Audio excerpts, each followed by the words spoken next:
Hi and welcome back to Monkey Lockpicks. Today I have for you a nice challenge lock from one of my Italian subscribers. She's called Paola and this is her Sbirulino. This is actually the second challenge lock she sent to me. Pretty mummified key, and as the previous one is a really tough lock, I have to say. Let me show you the lock itself. A nice Euro cylinder, Yale style keyway, as you can see. Six spinner. And before I start picking this lock for you, I want to show you a little thing. Alright, this is one of my lockpicks, a gem hook. But the thing I want to show you is the shape of the handle. This is the shape that I have designed and is pretty comfortable to hold in your hand for both American and European lock pickers. And I was looking for something that was a little bit more distinctive from the standard handle shape I was using before. Just something like a signature for my lockpicks. So please let me know what you think about it, leaving a comment below with any kind of tip or advice. And any kind of suggestions will be really much appreciated. Alright, enough talking, let's do some picking. Let's find a nice angle for you so you can see what I'm doing. Since this is a Yale type keyway, I'm gonna use this shotgun to prevent my pick from falling between the wordings. Top of the keyway tension wrench. Let's see if my camera goes on focus. Alright, and let's go. Starting from the back of the lock, little click on 6. Nice click on 5, and now I have already a nice slight false set. Alright, now I touched pin number 4 and the false set is crazy. Let me show you what I'm talking about. Look at how deep is this false set. Now I can assume that there is a nice spool somewhere, a really deep spool, or maybe more than one.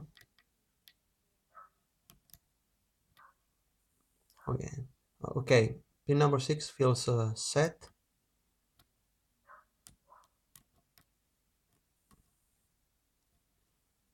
I'm looking for pin number 5, which feels pretty solid. 3.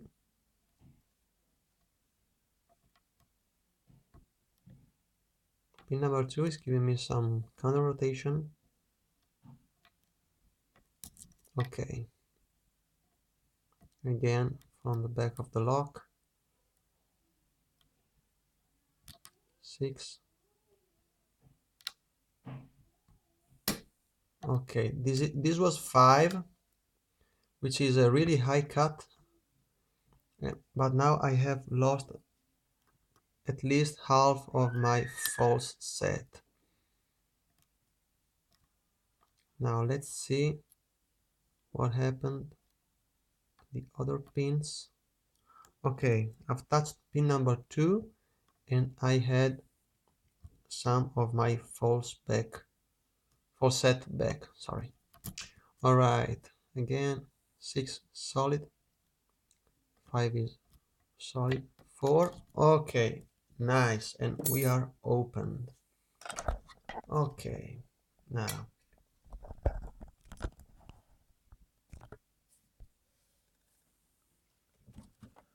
okay, I'm pretty happy.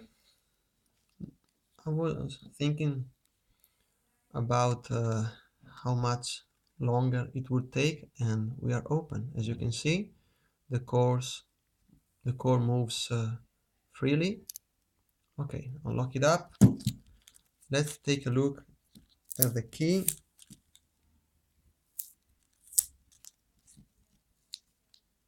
Okay, awesome. All right, this is the beading. Let me show you, if we can, where the pins are setting. So pin number 2 is a really high cut, just like 5 and 6. The other ones are really low cuts, especially number 4, as you can see. Okay, that's nice. Now, let's see if the key works first. Yes, super nicely. Okay, now remove the circlip from the back.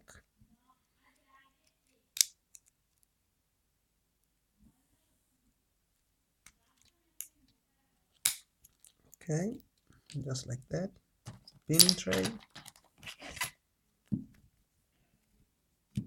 Okay, now let's grab my follower. And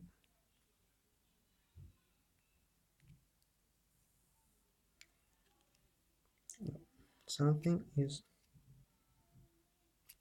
it seems like my follower is a little bit too thick and I don't have the right follower right there. So since we have the screws here on top, I leave the key just like that, so we can see just the springs and the drivers before we can see the key pins.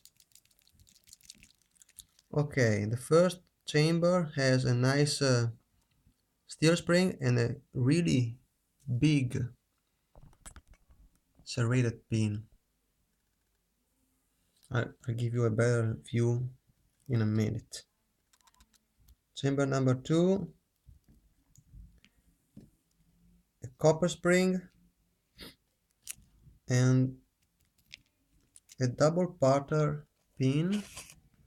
This is a little wafer, and this, I guess, goes just like that, with a little bowl shaped tip and a progressive spool with serrations. Awesome pin.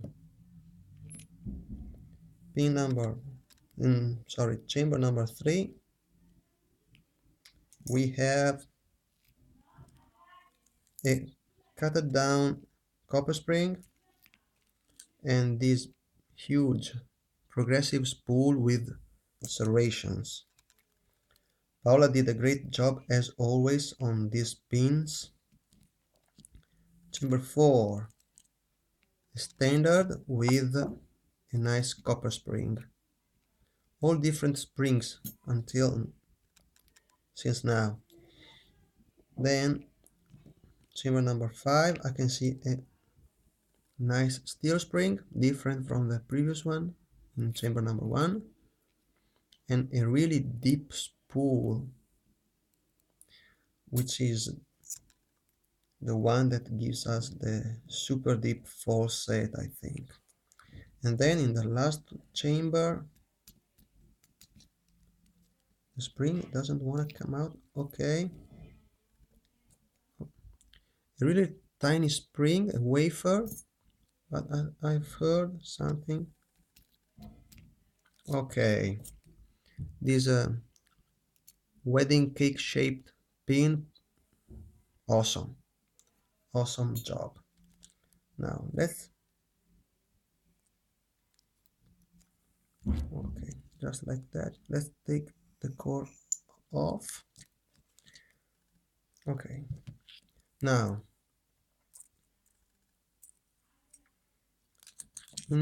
key pin number 1 is nicely serrated. Key pin number 2, torpedo. Key pin number 3 is a pinning pin.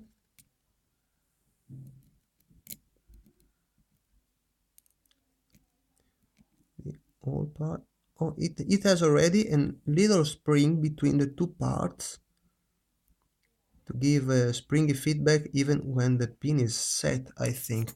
Awesome job. Chamber number 4. How many? Well, this is a T-pin, key pin, as you can see, with some little rings.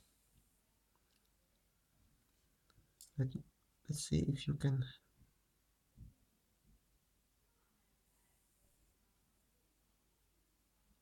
The camera doesn't want to cooperate. I will give you a better view in a minute with maybe a black background. Okay, chamber number 5, a screw shaped like a key pin. Crazy. And then the last one, a nicely serrated homemade pin. Okay, as you can see, oof, the light is too much, I think. Okay, let's see. The camera doesn't want to go on focus. Maybe just try to go right there. Okay, this is way better. As you can see, chamber 1, 4, 5 and 6 are serrated and 2 and 3 are flush. Alright, and in the Bible,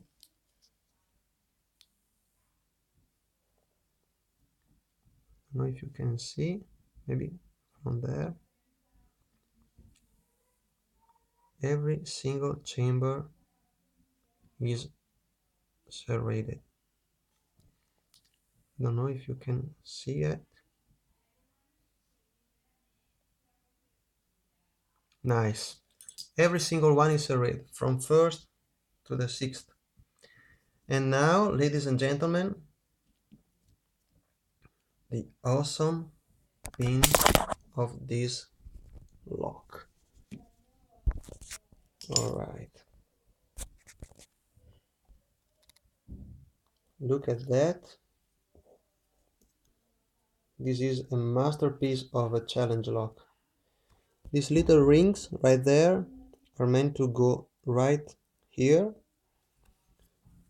and this is awesome, awesome, awesome job. Alright, thanks for watching, and hope you enjoyed the video. Please leave a comment below, and as always, have a nice picking. Thank you, Paola, for this lock. This was amazing. Bye, guys.